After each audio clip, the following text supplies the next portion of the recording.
Anaconda আকৃতিতে পৃথিবীর অন্য সব সাপদের থেকে অনেক বড় হয় এবং ওজনেও অনেক ভারী হয়। অ্যানাকোন্ডা মূলত দক্ষিণ আমেরিকায় পাওয়া যায়।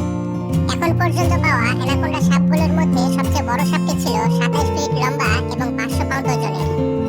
অজগর সাপও অ্যানাকোন্ডার মতো লম্বা হয়, কিন্তু অ্যানাকোন্ডা অজগরের চেয়ে বেশি চওড়া এবং মোটা হয়। অ্যানাকোন্ডা বেশিরভাগ সময়ই পানির কাছে থাকে। এরা সন্ধ্যা এবং রাতে শিকারের সন্ধানে নদীর আশপাশে ঘোরাফেরা করে। অ্যানাকোন্ডা সবসময় একা থাকতে পছন্দ করে।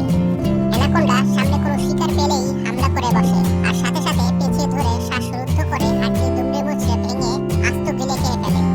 একটি পূর্ণবয়স্ক ভেড়া বা ছাগল অথবা শূকর খাওয়ার পর অ্যানাকোন্ডা টানা 1 মাস না খেয়ে থাকতে পারে। অ্যানাকোন্ডা তার বিশেষ চোয়ালের কারণে যে কোনো বিশাল প্রাণীকে খুব সহজেই খেতে পারে। একটি অ্যানাকোন্ডা বড় শিকার খাওয়ার পর অন্য কিছু না খেয়েও 6 মাস কাটিয়ে দিতে পারে। অ্যানাকোন্ডা সবসময় বড় প্রাণী শিকার করে থাকে, কারণ আকৃতিতে বড় হওয়ার কারণে ছোট প্রাণী শিকার করতে পারে না। পৃথিবীর অন্যান্য সাপেরা শিকার করার জন্য দাঁতের ব্যবহার করে থাকে, কিন্তু অ্যানাকোন্ডা দাঁতের ব্যবহার না করে এরা শক্তির প্রয়োগের মাধ্যমে শিকারকে মেরে ফেলে। অ্যানাকোন্ডা অন্যান্য সাপের মতো বিষাক্ত নয়।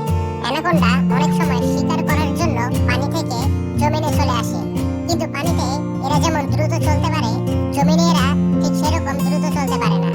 একটি অ্যানাকোন্ডা পানির নিচে একটানা 10 মিনিট শ্বাস বন্ধ করে থাকতে পারে। এরপর অক্সিজেনের প্রয়োজনে পানির উপরিভাগে উঠে আসতে হয়। অ্যানাকোন্ডার দৃষ্টিশক্তি অন্যান্য সাপদের থেকে কম। এরা শুধু কাছের জিনিসগুলোই পরিষ্কারভাবে দেখতে পারে। মেয়ে অ্যানাকোন্ডা পুরুষ অ্যানাকোন্ডার চেয়ে আকৃতিতে বড় হয়। অন্যান্য সাপদের সাথে অ্যানাকোন্ডার আরেকটি জায়গায় অমিল রয়েছে। অ্যানাকোন্ডা অন্যান্য সাপ যেমন কোবরা বা অজগরের মতো ডিম পারে না। এরা সরাসরি বাচ্চা জন্ম দেয়। একটি মেয়ে অ্যানাকোন্ডা একসাথে 20 থেকে 25টি বাচ্চা প্রসব করতে পারে। একটি বাচ্চা অ্যানাকোন্ডা জন্মের সময় প্রায় 2 ফুট পর্যন্ত